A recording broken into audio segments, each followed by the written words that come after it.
அதை எடு.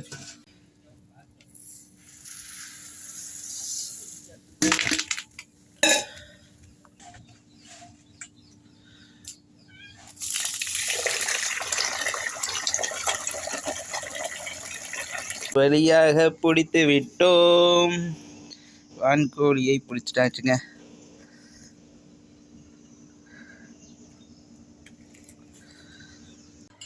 ஒரு வழியாக பாருங்கள், நம்மளை அலைய விட்டு இந்த வான்கோழி நம்மளை அலைய விட்டுருச்சு. எப்படியோ ஒரு வழியாக பிடிச்சாச்சு. வாங்க, இது வந்து வறுவல் செய்ய போகிறோன்னா பிரியாணி செய்ய போகிறோன்னா என்னன்னு தெரியல.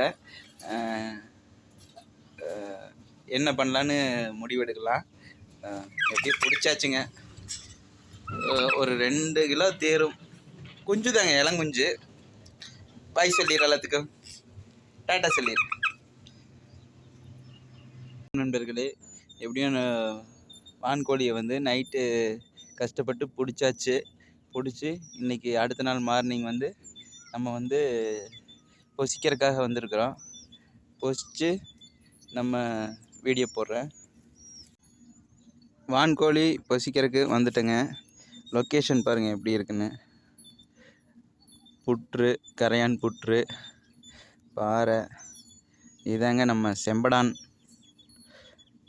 பார்த்துட்ருக்கிறியா, என்னடா இது எதுவுமே பேச மாட்டேங்குது வான்கோழி அப்படின்னு சொல்லி. நம்ம இங்கே இந்த லொக்கேஷன் பாருங்கள், சூப்பராக இருக்கா. இந்த பாறையில் தாங்க உட்காந்து பொசிக்க போகிறோம். பொசிச்சு எடுத்துகிட்டு நம்ம வீட்டுக்கு போய் க்ளீன் பண்ணலாம். நான் எப்போ சொல்கிற மாதிரி தாங்க, இந்த ரக்கை தான் ஃபஸ்ட்டு ஏற்பட்டே இருக்கு இல்லைங்க. இதுதான் வந்து ஹெவியாக இருக்கும். அதைத்தான் ஃபஸ்ட்டு பொசிக்கணும். பொசிச்சுக்கலாம், சரிங்களா? பாருங்கள் எவ்வளோ ஸ்ட்ராங்காக இருக்குன்னு பாருங்கள். பொசிச்சுட்டு பிரியாணி செய்யலாமா இல்லை வறுவல் செய்யலாமா அப்படிங்கிறத நம்ம டிஸ்கஸ் பண்ணிவிட்டு நான் உங்களுக்கு சொல்கிறேன். பொசிச்சுக்கலாம். இப்படி ஒரு வழியே பாதி பொசிச்சாச்சுங்க. வான்கோழியை பொறுத்தளவுக்கு வந்து கொழுப்பு அதிகமாக இருக்கும். அதனால் வந்து பிரியாணிக்கு தான் செட் ஆகும். அது இல்லாமல் ஒரு 2 கிலோ இருக்குங்க. 2 கிலோ சைஸில் இருக்குது. அதனால் சரி பிரியாணியே போட்டுக்கலாம் அப்படின்னு முடிவு பண்ணியாச்சு. பிரியாணி அதுவும் இல்லாமல் நம்மளுடைய சப்ஸ்கிரைபர் ஒருத்தர் வந்து 1 kg 2 kg அளவில் வந்து பிரியாணியோடைய அளவு சொல்லுங்கள், பிரியாணி எப்படி பண்ணுறதுன்னு சொல்லுங்கள் அப்படின்னு சொல்லி கேட்டிருந்தாங்க. சரி, நான் வறுவல் பண்ணலாம் அப்படின்ட்டு இருந்தேன். சரி, அவங்களுக்காக இன்றைக்கி பிரியாணி செஞ்சு காமிக்க போகிறேன். பொசிச்சுட்டு க்ளீன் பண்ணி எடுத்துக்கலாம்.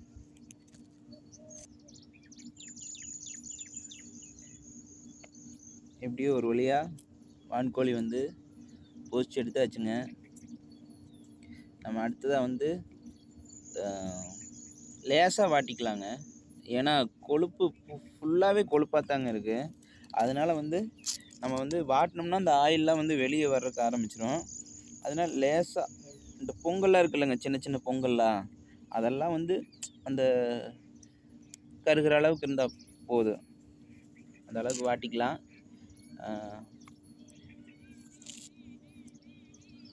இப்படி இது 1.5 கிலோ 2 கிலோ வருங்க. 1.5 கிலோ 2 கிலோ வருங்க. ஆனால் நம்ம 1.5 கிலோ பிரியாணி அரிசி போட்டு பண்ணி காமிக்க போகிறோம் நம்ம சப்ஸ்கிரைபருக்காக. அவர் வந்து திருச்செங்கோடு பேர் தெரியலிங்க. திருச்செங்கோட்டிலேருந்து கேட்டிருந்தாங்க, நீங்கள் எனக்கு வந்து 1 கிலோ அளவில் வந்து பிரியாணி எப்படி செய்கிறது ப்ளஸ் பிரியாணி பொருள்லாம் சொல்லுங்கள் அப்படின்னு சொல்லியிருந்தாங்க. நான் முழுமையாக விளக்கத்தோடு இன்றைக்கி நான் உங்களுக்கு பண்ணி காமிக்க போகிறேன். ரெடி ஆயிடுச்சுங்க. பாருங்கள், பொங்கு பாருங்க, காமிக்கிறேன்.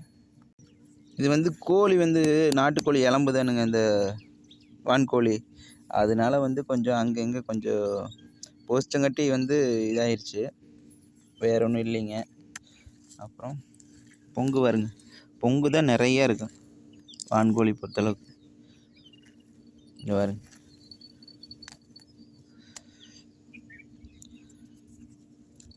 என்னங்கடா, போகலாமா? நீங்களாம் இங்கேயே மேய்ங்க, சரியா? நான் போனால் என் பின்னாடியே வந்துடுங்க இதுக்கெல்லாம்.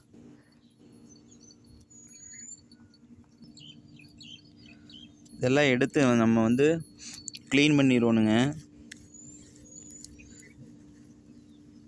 தீ வச்சிடணும், இல்லைன்னா கொண்டு எங்களை அக்கட்டால் கொண்டு கொட்டிடுவோணும். பாருங்க செம்படம் பாருங்க எங்கே ஏறிக்கிட்டு நிற்கிறான்னு. டேய் செம்படம், எங்கடா ஏறிட்டு நிற்கிறேன்? கீழே இறங்கு. சேட்டை பயங்கரமாக பண்ணிகிட்டு இருக்கிறானுங்க. இறங்கு, இங்கே வா. வந்துட்டியா? இங்கே வா. ஏய் இங்கே வா. எங்கே ஏறிக்கிட்டு இருக்கிறேன்? என்னடா பண்ணுறேன் அலம்பு? சரிங்க, நான் வெட்டி எடுத்துகிட்டு நான் உங்களுக்கு வந்து எப்படிங்கிறத அளவு வந்து தெளிவாக எழுதி சொல்கிறேன் உங்களுக்கு. ஓகேவா? போஸ்ட் எடுத்தாச்சுங்க, நம்ம போகலாம் வீட்டுக்கு. காட்டுக்குள்ளே இருக்கிறேங்க. நம்ம வீடு கொஞ்சம் தூரம் இருக்குது. இந்த பாருங்க, அங்கே போகணும். பாருங்க, ஒரு சின்ன ஒரு ஓட்டு வீடு இந்த வீட்டுக்கு போகணுங்க.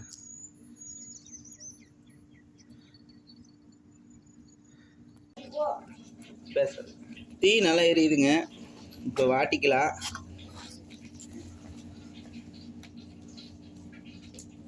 நம்ம வாட்டிக்கிச்சு.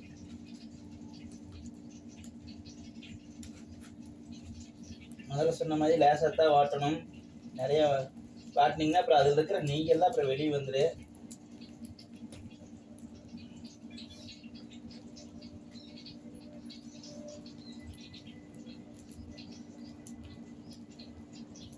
இப்பவே வருங்க, வாட்டின உடனேவே காமிக்கிற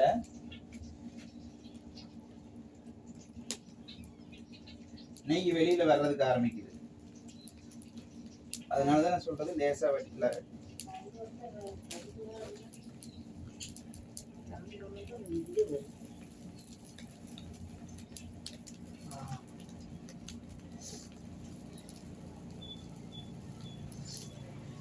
அதே மாதிரி நான் முதல்ல எப்பவுமே சொல்ற மாதிரி காலை வாட்டி காலை தோலை எடுத்துக்கலாங்க.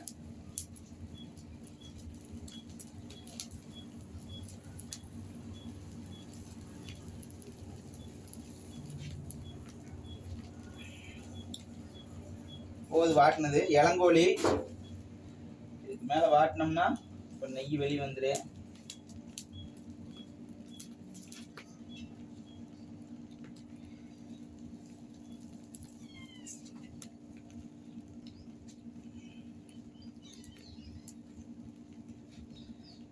வாட்டியாச்சுங்க. லேசாக வாட்டினதுக்கு இந்த இடத்துல எல்லாம் நெய் இருக்குங்க. இப்படி நெய் மேலே அப்படியே மேலே வடிய அப்படி வருது. காலை எடுத்துக்கலாம்.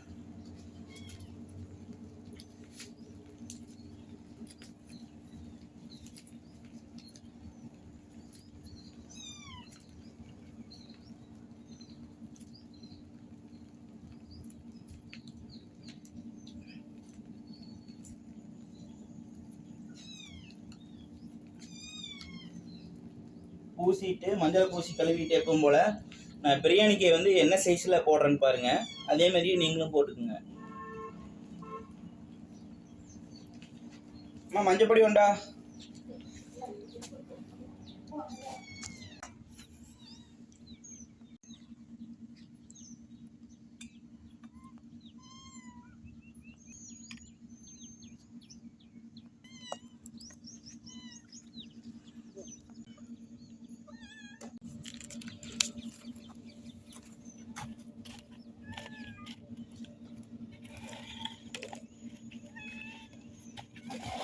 ப்ளீஸ் ஓடிடு, உனக்கு நான் அப்புறம் தர்றேன்.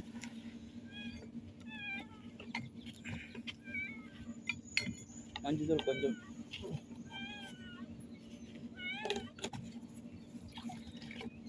தண்ணி லேசா.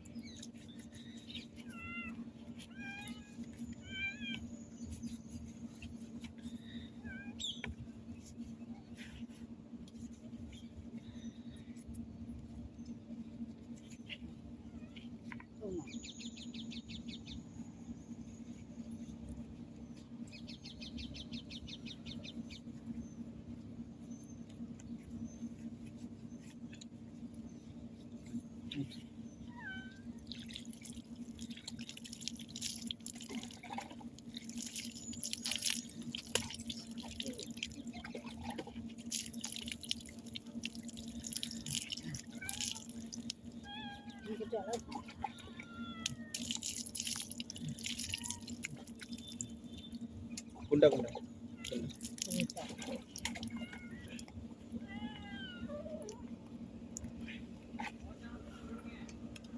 எல்லாம் கொஞ்ச நேரம் ஓரமா போறீங்க. நீ கறி வெட்டுறக்கே விட மாட்டேங்குது. நாய் பூனை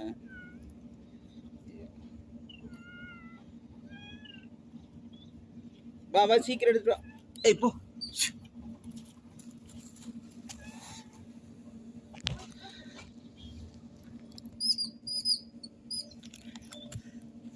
தண்ணி வேணுங்களா?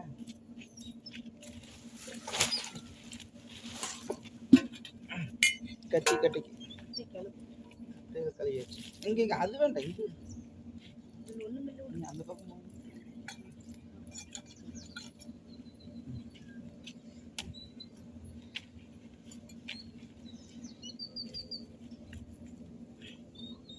அப்படிமா.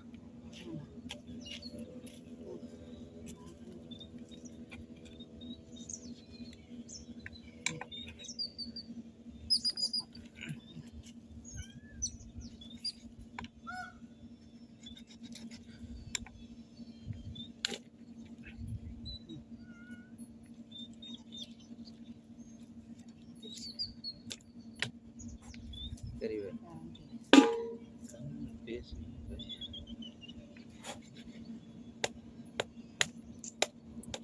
ஏய்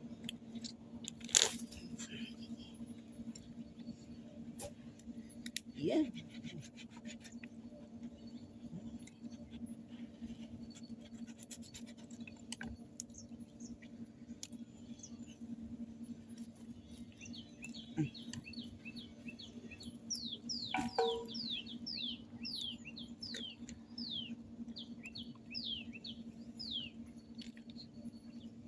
தெளிப்பு தெளிப்பு.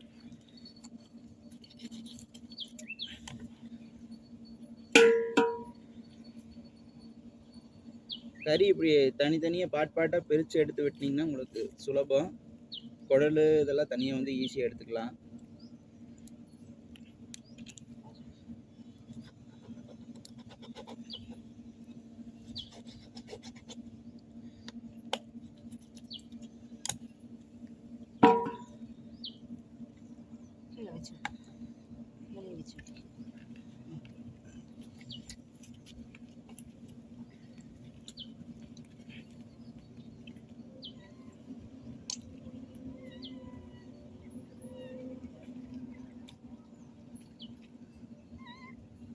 ஏன் மீனா நான் செஞ்சு தர. பச்சை கறி சாப்பிடக்கூடாது சரியா? உனக்கு நான் செஞ்சு தரேன்.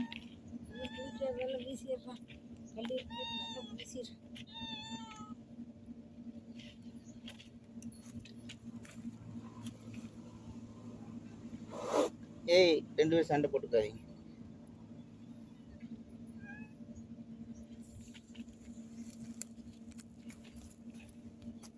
தண்ணி ஊற்றுமா? தண்ணி தண்ணி தண்ணி.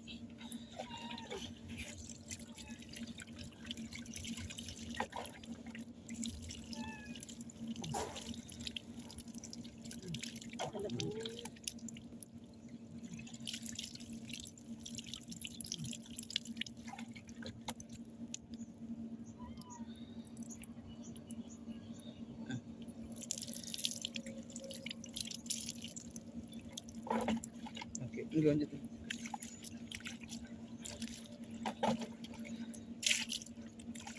ஓ ஓ நீ தண்ணி வேண்டாம்.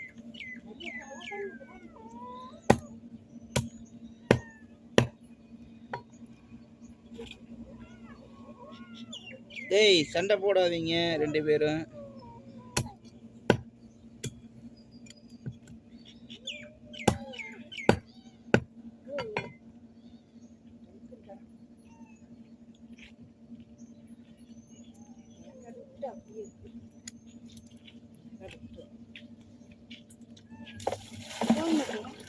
இங்கே கொஞ்சம் தண்ணி.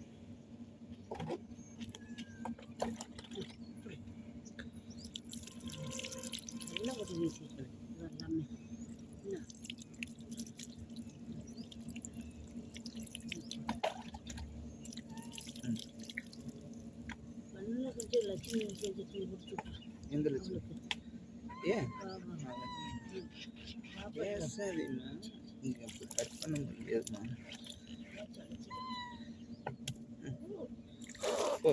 ஏய், இதுக்கு ரெண்டுக்குமே என்னதான் பண்ணுறது தெரியுது.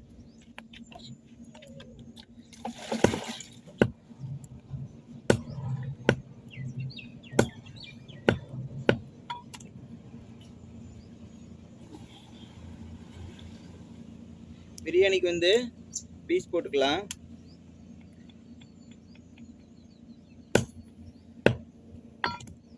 பீஸ் ஒன்று திசோடு இருக்கணுங்க. ஒவ்வொன்று வந்து 30 கிராம் 40 கிராமுக்கு மேலே தான் இருக்கணும். 50 கிராம் வரைக்கும் போகலாம், அதுக்கு மேலே போக வேண்டாம்.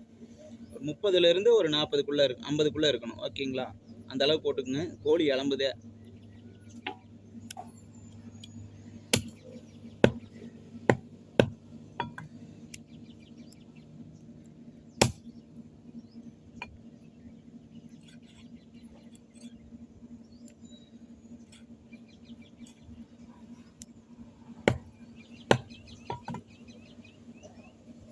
ஒரு பீஸ் லெக் பீஸாக போட்டுக்கிறேன்.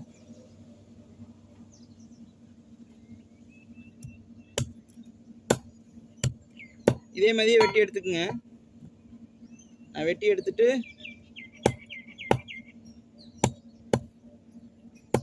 சொல்கிறேன், எப்படி அளவெல்லாம் சொல்கிறேன் பிரியாணிக்கு.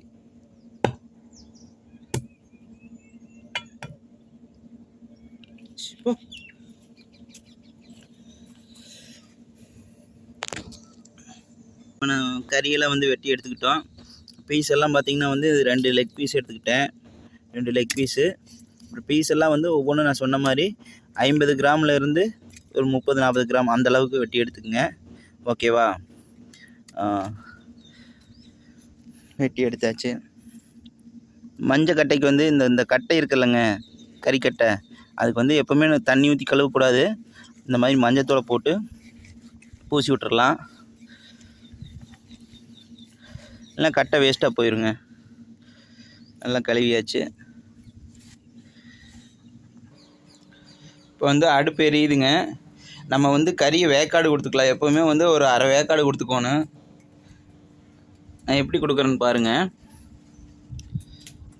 நம்ம க்ளீன் பண்ணிட்டு வந்தோம் இல்லைங்க, அதை அப்படியே வச்சிடலாம். அடுப்பில் வச்சு தண்ணி ஊற்றிக்கலாம். கறி முதங்கிற அளவுக்கு தண்ணி ஊற்றிக்கங்க. அந்த தண்ணி மீதி தண்ணியை நம்ம கறி வந்ததுக்கப்புறம் அந்த தண்ணி வந்து பிரியாணிக்கு ஊற்றிக்கலாம். அளந்து ஊற்றிக்கலாம் தண்ணியை. தண்ணி நிறைய ஊற்றினாலும் பிரச்சனை இல்லை, இருந்தாலும் அளவாக ஊற்றிக்கிறது நம்மளுக்கு நல்லது.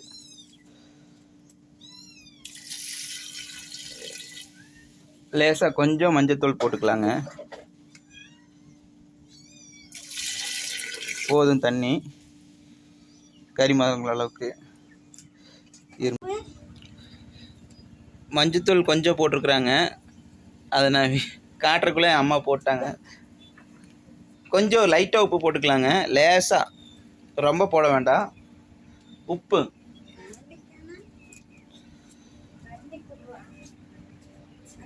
அரை வேக்காடு வந்தால் போதுங்க. ஏன்னா என்னோடய கோழி வந்து இளம்புதேன், அதனால் வந்து அரை வேக்காடு வந்தால் போதும். உப்பும் அதே மாதிரி அந்த கறியில் உப்பு ஏறணும் இல்லைங்க, அதுக்கோசரம் தான்.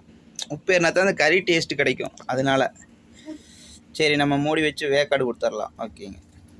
கறியெல்லாம் நல்லா வெந்துருச்சுங்க. வாங்க இப்போ தாளிப்பு சாமானம். பிரியாணிக்கு வந்து அந்த பொடி நுணுக்குவோம்ல, அதுக்கு என்னென்ன போடணும்னு நான் கரெக்டான முறையில் கரெக்டாக சொல்கிறேன்.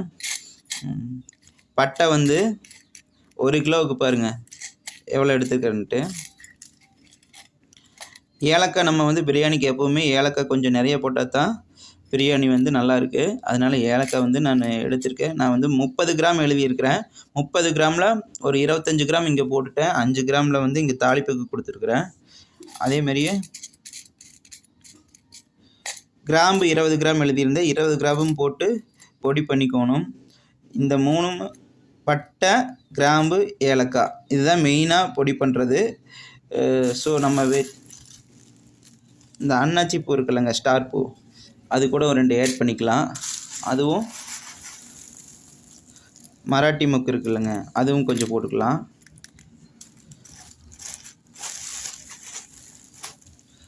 ஜாதிக்காய் ஒன்றையும் போடக்கூடாது. இதில் வந்து உடச்சி சும்மா கொஞ்சம் கால்வாசி மட்டும் போட்டு இதில் போட்டுக்கணும். இந்த இது வந்து நம்ம வந்து மிக்ஸி ஜாரில் போட்டு பொடி பண்ணிக்கிறது. ஓகேங்களா? இதை வந்து கொஞ்சமாக கட் பண்ணி போட்டுக்கலாம்.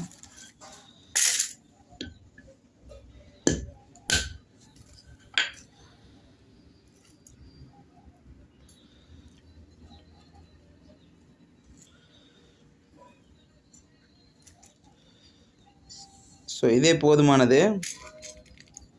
இதுதாங்க வந்து பிரியாணிக்கு வந்து ஸ்பெஷலான மசால், அந்த ரகசிய மசால். ஓகேங்களா? இது மட்டும் நீங்கள் நல்லா பொடி பண்ணி வச்சுக்குங்க. ஓகேவா? அதுக்கடுத்தது வந்து தாளிப்பு ஐட்டம் பார்க்கலாம். தாளிப்பு ஐட்டத்தில் வந்து பிரியாணி இலை, கல்பாசு, பட்டை கொஞ்சம் போட்டிருக்கு, பட்டை போடணும். ஏலக்காய் சொன்ன மாதிரி ஏலக்காய் போட்டிருக்கேன். இதுதாங்க ஜாதி பத்திரி. ஜாதி பத்திரிங்கிறது வந்து என்னன்னு தெரியுங்களா? ஜாதிக்காயுடைய பூவு. இந்த நடுவில் தான் வந்து அந்த ஜாதிக்காய் காய்க்கும். இது வந்து ரொம்ப அதிகமாகவும் போடக்கூடாது. நான் 5 கிராம் தான் வாங்கிட்டு வந்தது. 5 கிராம் தான் உங்களுக்கும் சொல்லியிருக்கிறேன். ஏன்னா 5 கிராமுக்கு கீழே தரமாட்டாங்க கடையில். அதனால் வந்து இதில் வந்து கொஞ்சமாக போட்டுக்கலாம். இந்தளவு போடுறேங்க. ஓகேவா? இந்தளவு போடுறேன். இதுக்கு மேலே போட வேண்டாம். இதெல்லாம் தாளிப்புக்கு கூடியது. இது வந்து பொடி பண்ணுறதுக்குரியது. நல்லா கேட்டுக்குங்க. இது வந்து தாளிப்புக்கு, இது வந்து பொடி பண்ணுறதுக்கு. மாற்றிக்கு இது பண்ணிடாதீங்க. இது வந்து பொடி பண்ணுறதுக்கு. இது வந்து பொடி பண்ணுறதுக்கு தயாரானது எல்லாமே இருக்குது. இது தனியாக வச்சிடலாம். இந்த தாளிப்பு ஜாமானம் ஏலக்காய், பிரிஞ்சி இலை, கல்பாசு, பட்டை, ஜாதி பத்திரி. இது பேர் ஜாதி பத்திரி. ஓகேங்களா? இப்போ வந்து ஸ்டார் பூ போட்டுக்கலாம். அன்னாச்சி பூ அது போட்டுக்கலாம். மராட்டி மொக்கு அது கொஞ்சம் போட்டுக்கலாம். ஓகேங்களா?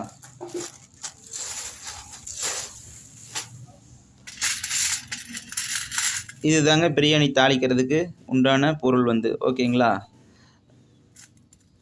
அடுத்தது வந்து மல்லி, புதினா. மல்லி 5 ரூபாய்க்கு, புதினா 5 ரூபாய்க்கு நான் வாங்கியிருக்கேன். இதுலேயே வந்து பாதி தான் நான் கட் பண்ணி போட போகிறேன். புதினா வந்து கொஞ்சம் கம்மியாகவே போட்டுக்குங்க. ஃப்ளேவருக்காக மட்டும்தான் போடுறது. அதிகமாக போட்டோம்னா கொஞ்சம் கச்சல் அடித்த மாதிரி இருக்கும். அதனால் கம்மியாக தான் போடணும். நான் பிரியாணி செய்யும்போது நான் எவ்வளோ போடுறேன்னு பாருங்கள்.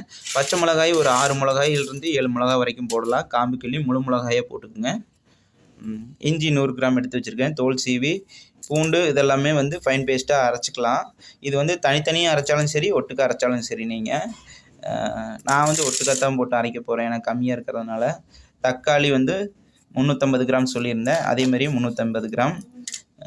வெங்காயம் அதேமாதிரி, வெங்காயம் எவ்வளோ எடுக்கிறோமோ அதேமாரி தக்காளி வெங்காயம் அதேமாரி 350 கிராம்.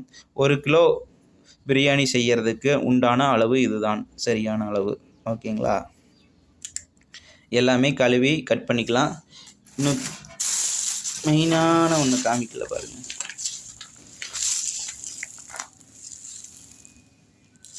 அரிசி, சீரக சம்பா அரிசி. எங்கள் ஊரில் வந்து 100 ரூபாய்ங்க கிலோ. உங்கள் ஊரில் எவ்வளோன்னு தெரியல. ஆனால் வந்து பிரியாணி அரிசியில் வந்து செஞ்சால் தான் பிரியாணி வந்து நல்லா வாசமாக இருக்கும். நீங்கள் பிரியாணி அரிசியில் செய்யுங்க. ஓகேவா? என்ன நார்மலான அரிசி ஒரு 70 ரூபா, இது கூட 30 ரூபா தான் போடுறோம். அதனால் இதே வாங்கிக்கிங்க நீங்கள். அடுத்ததாக வந்து எலுமிச்சம்பழம் 2 எடுத்துருக்கிறேன். இது 1 கிலோங்காட்டி நம்ம வந்து பெரிய பழம், சின்ன பழத்தில் 2 போடலாம். ஆனால் வந்து இது பெரிய பழமாக இருக்குது. பெரிய பழத்தை ஃபஸ்ட்டு போட்டுட்டு நம்ம உப்பு, புளி, காரமெல்லாம் பார்த்துக்கலாம். அப்படி பத்தலை அப்படின்னா பச்சாததுக்கு இதில் வந்து அரைப்பழம் போட்டுக்கலாம். தயிர் எடுத்திருக்கேன். தயிர் வந்து 50 ml கொடுத்தா போதும். நான் ஒரு இது வாங்கியிருக்கேன். அடுத்ததாக வந்து நெய் வந்து காமிக்கிறேன் உங்களுக்கு. அம்மா இங்கே எடுத்துகிட்ருக்குறாங்க. காமிச்சிட்றேன், நெய்யும் காமிச்சிட்றேன் அளவு. இது வந்து ஆயிலுங்க, ரீஃபைண்ட் ஆயிலு 200 ml எழுதியிருக்கேன். நீங்கள் 200 ml அளவாக நம்ம ஊற்றிக்கலாம். ஓகேங்களா? 1 கிலோ அரிசிக்கு 200 ml. அடுத்ததாக வந்து மட்டன் மசாலா சும்மா கம்மியாக போட்டால் போதுங்க. வரமிளகாத்தூள் தான் வந்து கலருக்கு வந்து கொடுக்கணும். அதுவும் இல்லாமல் காரத்துக்கு வந்து இது தான். அதனால வந்து நம்ம வந்து இது கண்டிப்பாக கொடுத்து தான் ஆகணும், வேறு வழி இல்லை. போடுறதுக்காக இலைய எடுத்துக்கலாங்க. வாழை இலையில் தம் போட்டோம்னா நல்லாயிருக்கு. அதுவும் இல்லாமல் வாழை இலையில் சுட சுட பிரியாணி வச்சு சாப்பிட்டோம்னா அதோடைய ஃப்ளேவரே தனி. வாங்க அறுத்துக்கலாம்.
வாழை எல்லாம் ரெடி பண்ணியாச்சுங்க. வாங்க அடுத்தது வந்து நம்ம வேலையை ஆரம்பிக்கலாம். நம்ம இப்போ எல்லாமே வந்து வெட்டி வச்சாச்சு. வாங்க காமிக்கிறேன் எல்லாம் எப்படி வெட்டி வச்சுருக்கேன்னு. அழைப்பு சாமானம் இல்லைங்க, நான் ஃபஸ்ட்டே சொன்னேன்ல, அது வந்து இது வந்து அன்னாசி பூ, திரும்ப ஒருக்கா சொல்கிறேன், ஏலக்காய், பிரிஞ்சி இலை, இது வந்து கல்பாசு, மராட்டி மொக்கு, பட்டை, ஜாதிபத்திரி, தக்காளி வந்து 350 கிராம், மல்லி, புதினா ரெண்டுமே கொஞ்சம் கொஞ்சம் கட் பண்ணி போட்டிருக்கேன். ஒரு பழம் நான் லெமன் கட் பண்ணியிருக்கேன். பத்தாவதுக்கு பார்த்துக்கிட்டு கட் பண்ணி போட்டுக்கலாம். இஞ்சி பூண்டு பேஸ்ட் இதில் இருக்குது. இதில் வந்து நம்ம சொன்னோமில்லங்க, அந்த பட்டை, கிராம்பு, ஏலக்காய், அன்னாச்சிப்பூ கொஞ்சம், மராட்டி மொக்கு கொஞ்சம் போட்டு அரைச்சிருக்குது அந்த பவுடர். அப்புறம் இது வந்து ஆனியன் 350 கிராம், பச்சை மிளகாய், தயிர், கொஞ்சமாக மட்டன் மசாலா, வரமிளகாத்தூள் வந்து கொஞ்சமாக போட்டுக்கலாம் காரத்துக்கு தகுந்த மாதிரி. இப்போ வந்து ஒரு டப்பா எடுத்திருக்கேன், ஒரு கப்பு. அதில் வந்து நம்ம அரிசி போட்டால் தான் எவ்வளோ தண்ணி ஊற்றுறதுன்னு உங்களுக்கு தெரியும். கரெக்டான முறையில் நான் சொல்கிறேன் பாருங்கள். இப்போ 1 கிலோ அரிசியும் கொட்டியாச்சு.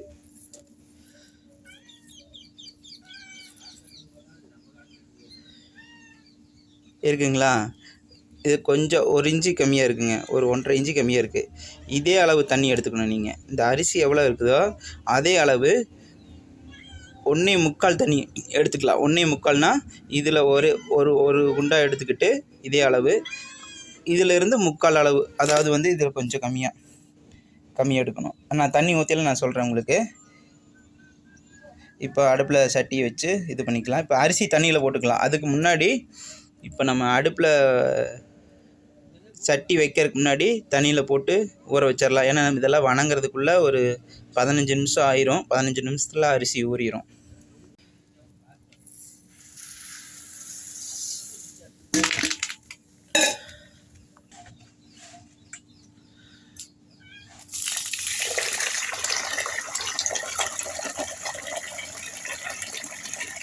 அதே மாதிரி களியில் பார்த்தீங்கன்னா கைவிட்டு நம்ம தேய்ச்சி கழுவக்கூடாதுங்க. இப்படி லைட்டாக இப்படி தான் கழியணும். கழிஞ்சு இந்த வெள்ளை கலர் போகிற வரைக்கும் நல்லா 3 டைம் 4 டைம் கழிஞ்சிடணும். நல்லா தேய்ச்சி கழுவிடாதீங்க, அரிசி உடஞ்சிரும். திருப்பி அரிசி அள்ளி போடையிலையும் நல்லா தண்ணியை வடிச்சிட்டு சுத்தமாக தண்ணி இல்லாமல் தான் அள்ளி போடணும்.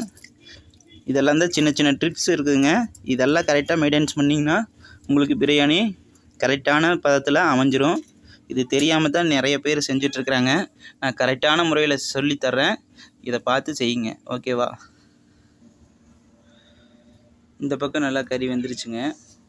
இந்த பக்கம் பிரியாணிக்கு வந்து சட்டி வச்சாச்சு. விறகு அடுப்பில் தான் செய்ய போகிறோம், தம் போட்டு செய்ய போகிறோம். அடுப்பு மெதுவாகவே எரியட்டும்.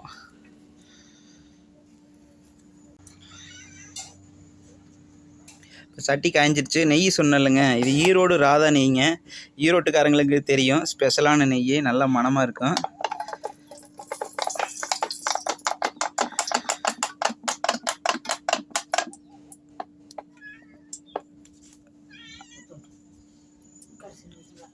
ஒரு 50 ml ஊற்றிருக்கேன். மீதி அப்புறம் பத்தலினா பார்த்துட்டு ஊற்றிக்கலாம்.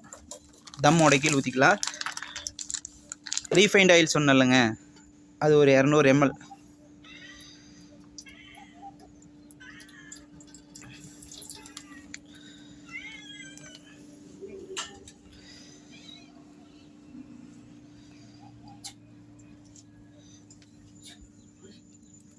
தீ மெதுவாகவே எரியட்டுங்க, நம்ம தாளிச்சு விட வரைக்கும். எப்பவுமே பிரியாணிக்கு மெதுவாக எரிஞ்சாவே போதும். தீ வந்து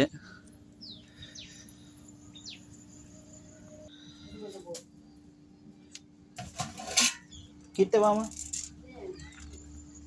இப்போ எண்ணெய் காஞ்சிருச்சு. இதெல்லாம் தாளிப்பு ஃபஸ்ட்டு போடுவோம்.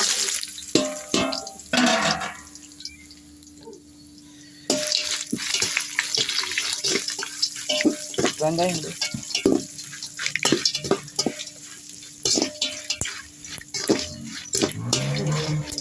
தாளி போட்டோன்னே வெங்காயம் போட்டுக்கலாம். வெங்காயம் தள்ளி விடும். போட்டுரு எல்லாத்தையும் போட்டுரு. வெங்காயம், பச்சை மிளகா,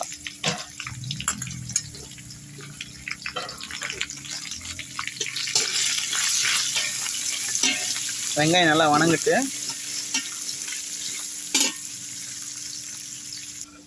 ஏன் உங்களுக்கு வெங்காயம் வந்து நல்லா வணங்கணும்னு சொல்கிறேன்னா, வெங்காயம் நல்லா வணங்கினா தான் பிரியாணி நல்லா டேஸ்ட்டு கிடைக்கும். அது இல்லாமல் பிரியாணி கெட்டு போகாது, சீக்கிரமாக கெட்டு போகாது. பிரியாணி நல்லாவே வணங்கிட்டு, அதுனா வெங்காயம் வணங்கினா தான் ஒரு நல்ல கலர் கிடைக்கும். அதுக்காகத்தான் சொல்கிறேன். நல்லா வணங்கிங்க. நான் பாருங்கள் எந்த மாதிரி நல்லா நைஸாக தயிர் பச்சடிக்கு போடுவோம்ல அந்த மாதிரி நைஸாக கட் பண்ணியிருக்கேன். அதே மாதிரியே நீங்களும் கட் பண்ணிக்கோங்க. வெங்காயம் வந்து வணங்கிருச்சுங்க. நம்ம அடுத்ததாக வந்து நம்ம அரைச்சி வச்சுருக்கிறோம் இல்லைங்க, இந்த பவுடரை போடுறோம். ஒரு ஓரமாக போட்டுக்கலாம். பிரியாணி மசாலா ஸ்பெஷல் அதை போடலாம். அதுக்கப்புறமா வந்து அது கூடவே வந்து நீங்கள் என்ன பண்ணுறீங்கன்னா, இந்த எண்ணெயிலேயே வந்து இந்த சில்லி பவுடரை போட்டால் தான் பிரியாணி கலர் வரும். அளவாக போட்டுக்குங்க. ஓகேவா?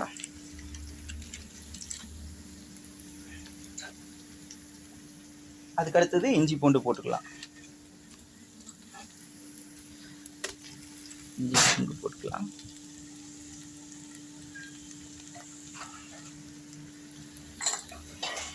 இஞ்சி பூண்டு போட்டாச்சு.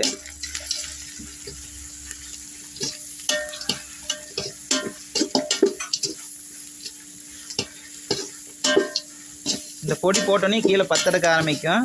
இஞ்சி பூண்டு போட்டாலுமே உடனே பத்தடக்க ஆரம்பிக்கும். அதனால் கைவிடாமல் கொஞ்சம் தொலாவி விட்டு அந்த இஞ்சி பூண்டு பச்சை வாசம் போகிற அளவுக்கு வணக்கி விட்டதுக்கப்புறம் தக்காளி போட்டுக்கலாம். இப்போ வந்து தக்காளி போட்டுக்கலாம். 350 கிராம் தக்காளி 1 கிலோ பிரியாணிக்காக போட்டுரும். பாதி போட்டுடலாம், பாதி அப்புறம் லாஸ்ட்டாக போட்டுக்கலாம். ஏற்கனவே நம்ம கறிக்கு உப்பு போட்டிருக்கிறோம். இந்த தக்காளி வணங்குறதுக்காக கொஞ்சமாக உப்பு போட்டுக்கலாம். உப்பு மட்டும் கரெக்டாக அடிக்கடி பார்த்து செக் பண்ணி போடுங்க. ஒரே அடியை போட்டுற வேண்டாம், நல்லா வணக்கலாம். இப்போ வந்து தக்காளி வணங்கிடுச்சுங்க. நம்ம கறியில் எந்த தண்ணியுமே இல்லை, அதனால் போட்டுடலாம். கறியில் தண்ணி இருந்தால் கொஞ்சம் வடிச்சுக்கணும். கறியில் தண்ணி இல்லை, அதனால் தண்ணியில் பாருங்க, தண்ணி இல்லாதனால பூரா கொட்டிட்டேன். இப்போ அது கூட வந்து ஒரு லெமன் புழிஞ்சு விட்டுக்கலாம். அது கூட லெமன் புளிகிறதுனால என்னென்னா கறி உடையாமல் இருக்கும் உங்களுக்கு, அதுக்காக புளிகிறத. ஒரு லெமனையும் புளிஞ்சிடலாம், அப்புறம் பார்த்துக்கிட்டு போட்டுக்கலாம். தயிர் எதுக்காக சேர்க்குறதுனா கறி சாஃப்ட்னஸ் கொடுக்கறதுக்காக. போதும் தயிர்.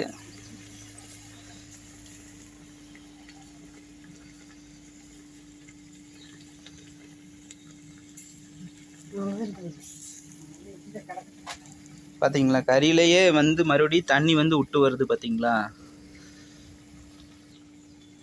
அடுத்ததாக வந்து அளவு தண்ணி ஊற்றலாம். அளவு தண்ணி வந்து இந்த குண்டா இருக்குங்க, இந்த குண்டாவில் வந்து 3/4 குண்டா, சரிங்களா. பார்த்துக்குங்க கரெக்டாக. அரிசி இவ்வளோ தானே இருந்துச்சு, அதே அளவு ஊற்றுறேன். அதே மாதிரி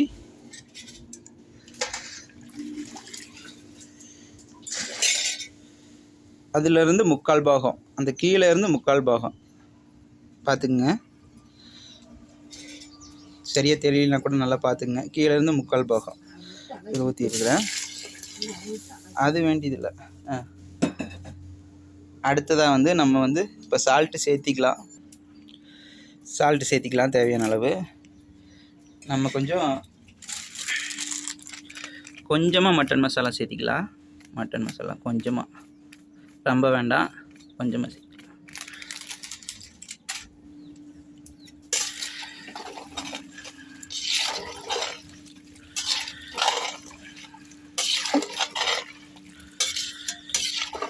அளவு தண்ணி ஊற்றியாச்சுங்க. இதுக்கு மேலே தண்ணி ஊற்றிடாதீங்க. அரிசியில் வந்து தண்ணி இல்லாமல் தான் வடித்து போடணும். கொதி வரட்டு, நம்ம அரிசி போட்டுக்கலாம். இப்போ மூடி வச்சிடலாம். இப்போ வந்து பார்த்திங்கன்னா நல்லா மூடி வச்சாச்சு. நல்லா ஒரு கொதி வரட்டும், சரிங்களா. கொதி வந்தோடனே அரிசி வந்து ஊறிட்டுருக்குது. அரிசி வந்து கொதி வந்தோடனையும் தண்ணி கொஞ்சம் கூட இல்லாமல் சுத்தமாக கையில் அழுங்காமல் எடுத்து தான் போடணும். ஒரு துளி தண்ணி இல்லாமல் தான் போடணும்.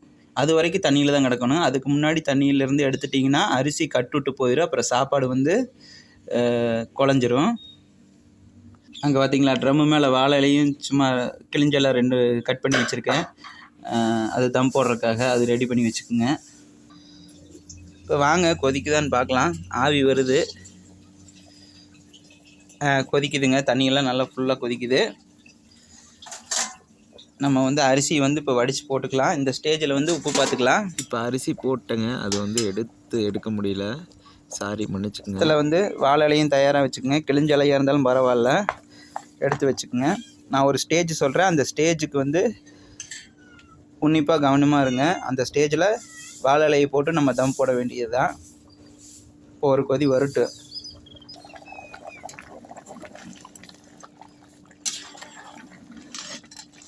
இப்படி அடிக்கடி கிளறி விடுங்க. கரெக்டாக அரிசி போட்டு 5 நிமிஷத்துலேருந்து ஒரு 7 நிமிஷத்துக்குள்ளே நம்ம வந்து தம் போட ஆரம்பிச்சிடலாம். இந்த அரிசிக்கும் தண்ணியும் சாப்பாடு மிதங்குற மாதிரி இருந்தால் நம்ம போட்டுடலாம். இன்னும் ஒரு 2 நிமிஷத்தில் அந்த ஸ்டேஜ் வந்துடும். நல்லா உன்னிப்பாக கவனிங்க. இதுதான் வந்து மெயினான விஷயம்.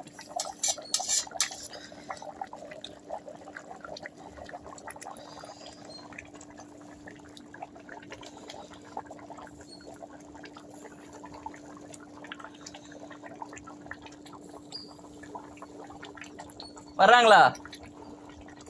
ஆ ஆ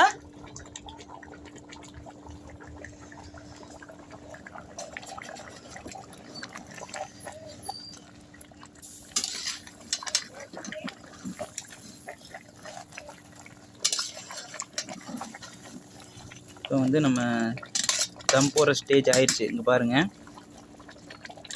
தண்ணிக்கும் சாப்பாட்டுக்கும் அதாவது வந்து மிதங்குற மாதிரி இருக்கணும். அந்த மாதிரி ஸ்டேஜில் நம்ம தம் போட்டுடலாம். இப்போ வந்து கொஞ்சமாக லைட்டாக வந்து வாழை இலை போட்டுடலாம், மூடி வச்சிடலாம். பார்த்தீங்களா, ஸ்டேஜை காமிக்கிறேன். சாப்பாடு இருக்குது, அதே அளவு தண்ணி இருக்குது கொஞ்சம். இந்த தண்ணி இருக்கணும், இல்லைன்னா வந்து தம் போட முடியாது. தண்ணி இருக்கணும்.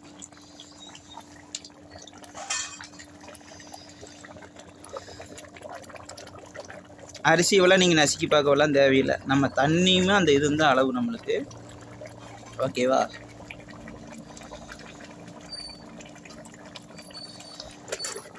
வாழை இலை போட்டாச்சு.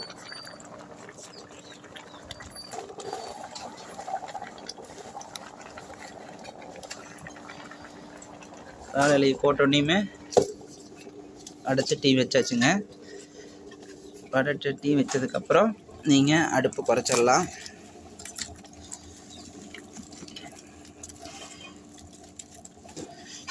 அடுப்பு குறைச்சிட்டு நம்ம தலன் இருக்குது இல்லைங்க, ஆகா உள்ளே போயிடுச்சு வெளியே வர முடியுது. தலன் இருக்குது இல்லைங்க, அதை அள்ளி போடலாம் மேலே.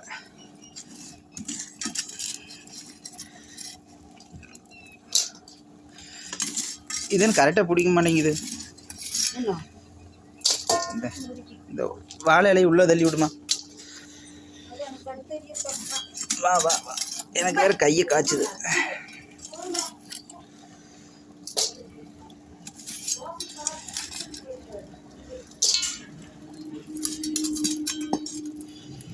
கீழேயும் ஓரளவுக்கு தலன் இருக்குதுங்க, அதே மாதிரி மேலேயும் தலன் போட்டாச்சு. ஒரு என்ன விஷயம்னு கேட்டிங்கன்னா, சுற்றி வந்து எங்ககிட்ட இதுக்கு மூடி இல்லைங்க, மூடி எங்கேயும் மிஸ் ஆயிடுச்சு. அதனால பெரிய வடைச்சட்டி வச்சுருக்குறோம். வடைச்சட்டி வச்சு உள்ளே தணல் போட்டாச்சு. சுற்றி வந்து அதாவது வந்து உள்ளே இருக்கிற ஆவி வெளியில் வராத அளவுக்கு தம் போடணும். அதுதாங்க தம் போடுறது. இங்கே பாருங்க, உள்ளேயும் தலன் இருக்குது, மேலேயும் தலன் இருக்குது. இந்த ரெண்டுக்குமே ஆவரேஜாக ஈக்கில் வைக்க அந்த தண்ணி சாப்பாடும் கரெக்டான பதத்துக்கு வந்துடும். ஒரு அரை மணி நேரம் தம்மிலேயே இருக்கட்டும். அரை மணி நேரம் கழித்து நம்ம தம் அடிக்கலாம். அதுக்குள்ளே வெங்காயம் கட் பண்ணிக்கலாம். நம்ம வந்து தயிர் வெங்காயத்துக்காக வேர்த்து பூத்துருச்சுங்க. ஏன்னா விறகடுப்பில் நின்னேன் இல்லைங்க, அதனால் அப்படியே ஒரே வேர்வை தாங்க முடியல. ஒரு அரை மணி நேரம் 30 நிமிஷம் கரெக்டாக தம் ஆகட்டும். ஓகேங்களா? நம்ம எதையும் டிஸ்டர்ப் பண்ணக்கூடாது. நீக்கிக்கு இது பார்த்துறாதீங்க, திறந்துக்கு இது பார்த்துறாதீங்க, பார்க்கக்கூடாது. நம்ம அரை மணி நேரம் கழித்து நம்ம சூடான சுவையான வான்கோழி பிரியாணி ரெடி. வாங்க பார்க்கலாம். அரை மணி நேரம் ஆகிடுச்சுங்க. வாங்க இப்போ தம் உடைக்கலாம். நம்மளுடைய பிரியாணி எப்படி இருக்குன்னு டேஸ்ட் பண்ணி பார்க்கலாம். கடைசியாக வந்து நான் ஒன்று சொல்கிறேன். வீடியோவுக்கு கடைசியாக வந்து நான் வந்து பிரியாணிக்கு என்னென்ன பொருள் வேணும் அப்படின்னு சொல்லி ஒரு லிஸ்ட் ஒன்று கொடுத்துருக்கேன். அந்த லிஸ்ட்டை பார்த்து நீங்கள் வந்து பொருள் வாங்கிக்கிங்க மறக்காமல். வீடியோ கடைசியில் கொடுக்குறேன். வாங்க இப்போ தம் உடைக்கலாம்.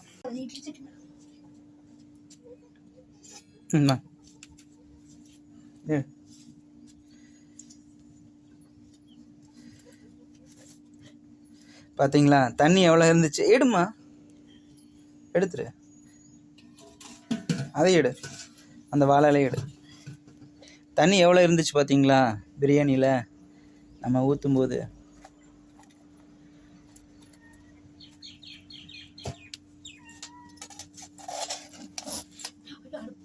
சரி, கீழே இறங்கிச்சு. மழை வெஞ்சங்காட்டி அடுப்பு தூர் விட்டுருச்சுங்க. அது ரெடி பண்ணிக்கலாம், ஒன்றும் பிரச்சனை இல்லை. வாங்க, நம்ம பிரியாணி மணக்க ரெடி ஆயிடுச்சு.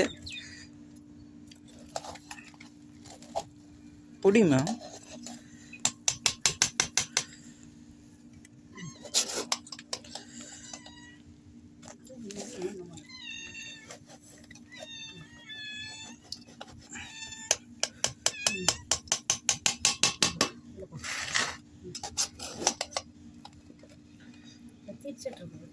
அதெல்லாம் உண்டு.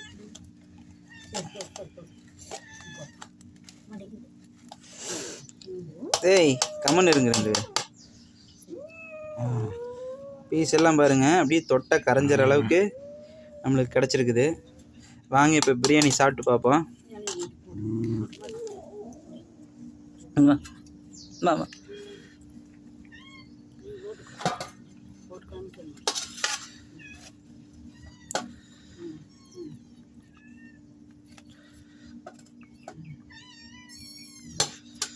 பிரியாணி மூடி வச்சிடலாம். எடுத்துடலாம், கொண்டாந்து.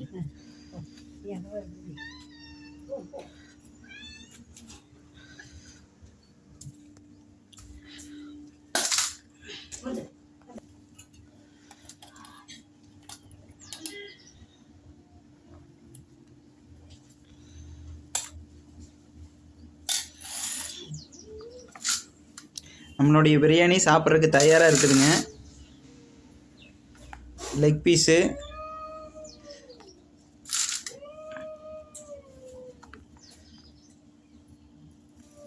வாங்க சாப்பிட்டு பார்க்கலாம்.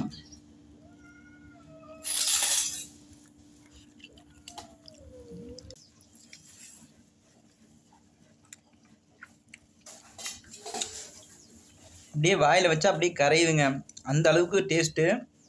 இதை நான் சொல்லக்கூடாது, நீங்கள் இந்த வீடியோவை பார்த்துட்டு நீங்கள் செஞ்சு பார்த்துட்டு எனக்கு கண்டிப்பாக கமெண்ட் பண்ணுங்கள், ஓகேவா? கறியெல்லாம் வந்து நல்லா இங்கே வருங்க, நல்லாவே வெந்துருச்சு.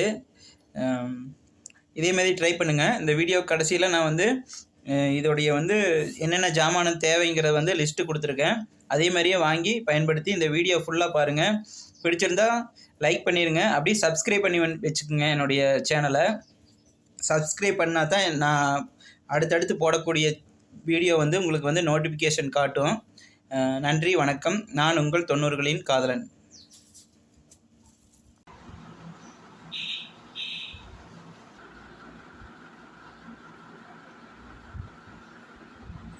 பாய் சொல்லிடு, எல்லாத்துக்கும் டாட்டா சொல்லிடு.